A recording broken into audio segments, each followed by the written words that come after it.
not up to much at all. Hello, Jim, Lou, Joel. How's everybody doing?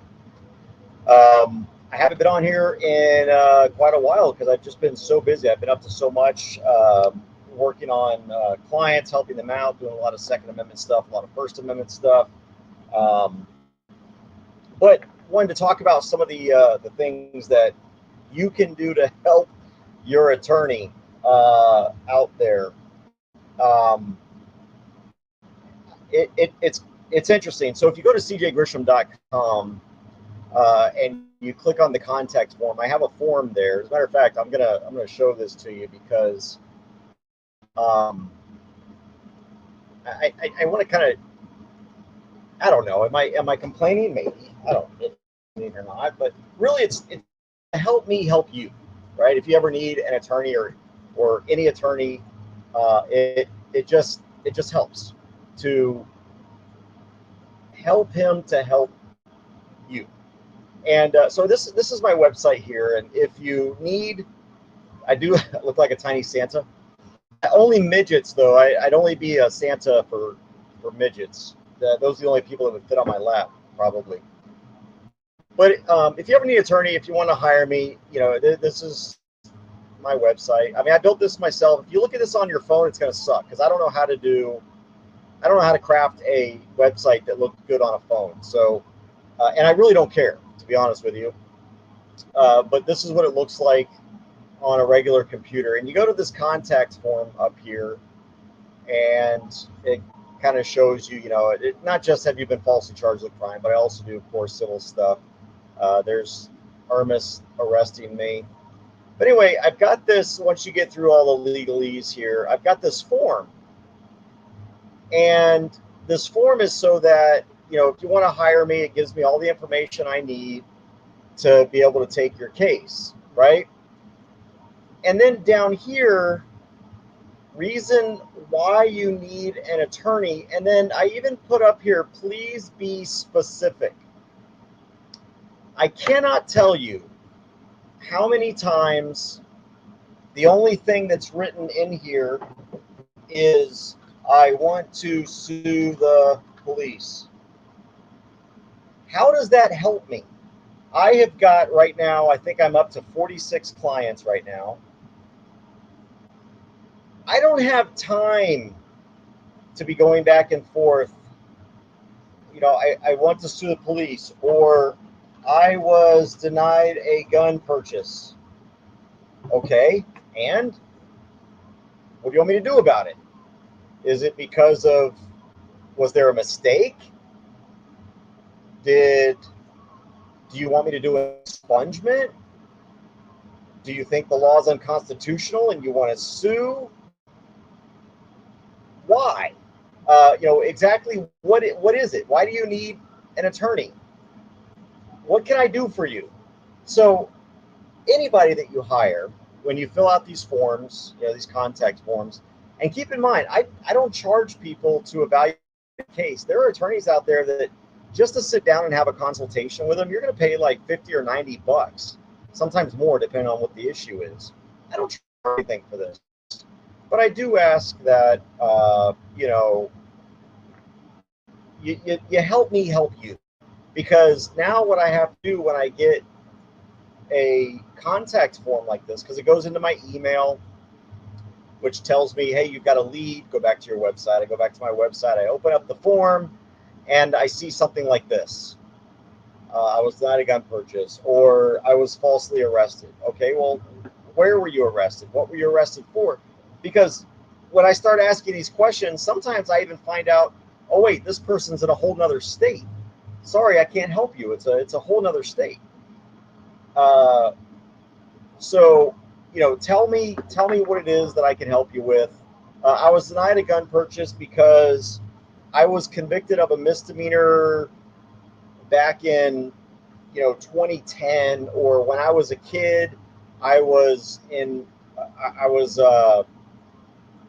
put into counseling and involuntarily committed, to get counseling for 30 days. But I was only 15 at the time, and now I'm 48. What do I do? And so then I kind of know, okay, we have a civil case on our hands, and yeah, I understand criminal, civil, employment. I've got those listed over here as well. But just be a little more specific when you're talking to your attorney. Help give them the facts of your case, because time is money with an attorney, and uh, if they have to sit and pull all this information out of you when they can just read through really quick and see, hey, I can't help you, you're in Oklahoma, or I can't help you, you're in Montana. Oh, it's a federal case? Okay, I can help you up to this degree, but I'm going to have to do a pro hoc vice if we go to trial in your state. Things like that. So it helps me to understand and evaluate the case. All right, there. I'm done with that. I've got a lot of great things going on I wanted to tell you about. I guess I'll give you a quick little update. I was at trial yesterday, not trial. I was at the courthouse yesterday up in Dallas on a self-defense case, and they're trying to charge him with assault with bodily injury. They're kind of refusing to drop that, and so we elected to go to trial instead of take a plea deal, which I'm all about. I am a trial attorney. I'm not a plea attorney. I've got several cases I'm working on with the ATF regarding force reset triggers and pistol braces, although I'll take bump stock cases too. Pro hoc vice, yeah. That's where I am allowed to practice in another jurisdiction where I'm not normally licensed to practice with the leave of the court. So anyway, I've got that. I've gotten some people their guns back who had their guns confiscated by police. I've got a family law case, which is not really a family law case. It's a matter of really dealing with a mediation that the other party is suddenly deciding they don't want to deal with and trying to back out of a mediation agreement. I've got some contract stuff going on. I've got I actually just filed a motion for default judgment in a city that I sued who held an illegal election. They didn't do things by the code. It was an illegal election, so we filed a complaint to vacate the election. They never filed an answer to that complaint, so I filed a default judgment. Now the city is going to have to redo their elections because I guess they don't think I'm somebody that they need to respond to. They'll learn this quickly, that when you see a CJ Grisham case, you probably better pay attention to the filings, because I know exactly when the deadlines are, and you can believe that the day after the deadline, I'm filing a default judgment. So other than that, hope everyone's out there doing well. Oh, I got some First Amendment cases as well that I'm taking, and some are down south, some up north, and I've got some even code violations where you got a city that's going after a guy for code violations. He fought his own case at the municipal court pro se, and was able to get the evidence that was taken without a warrant. The evidence was quashed, and so they couldn't do that.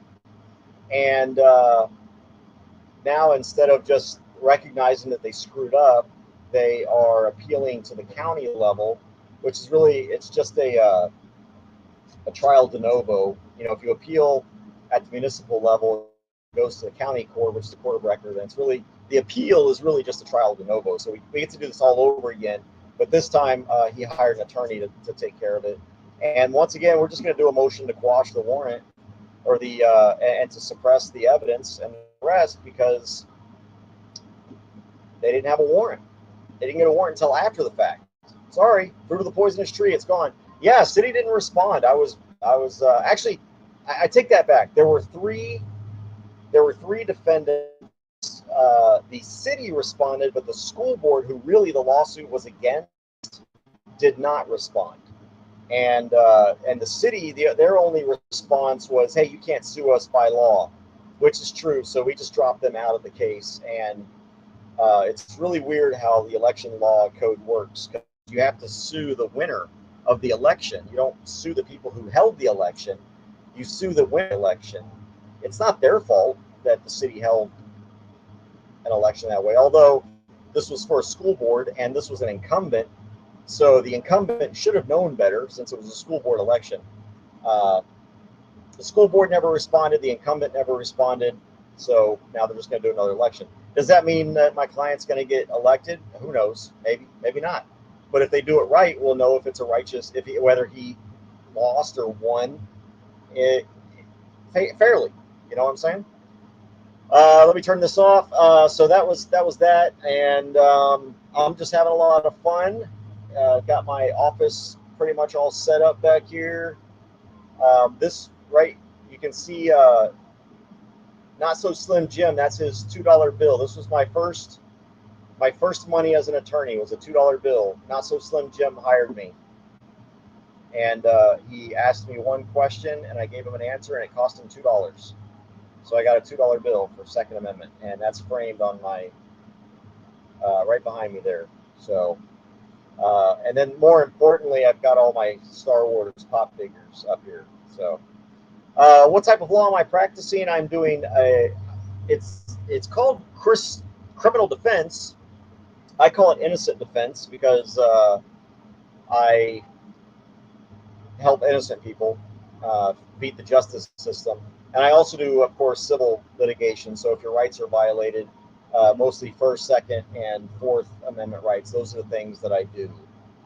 All right, CJ, did you hear about the shooting yesterday in San Antonio involving a stolen truck? DA didn't bat an eye. Self-defense case closed in 24 hours. Awesome. Good. It's always good when you got a DA that's willing to do that. I've got a DA that I think believes that because my client is a security guard, I think this is that, you could have called the police, or you didn't have to push him, you didn't have to punch him. Well, the guy wouldn't leave, and the guy pushed back, and you don't push back against the security guard who's effecting a trespass, and then you also don't throw a drink on him, and you don't kick him without getting your ass kicked. So self-defense and defense of property is something that thief is sleeping in the morgue. I like that. That's the best way to stop crime, is to get rid of the criminal right up front. Oh, but CJ, a truck isn't worth someone's life. Well, that's what they decided it was. When they steal that property from you, they're the ones that make the decision that property is not worth their life. Not me. I didn't make that decision. They did. And that thief trying to steal that truck, he made the decision that his life was less important than the truck. And the owner of the truck likely made him aware of that fact as well. All right, guys.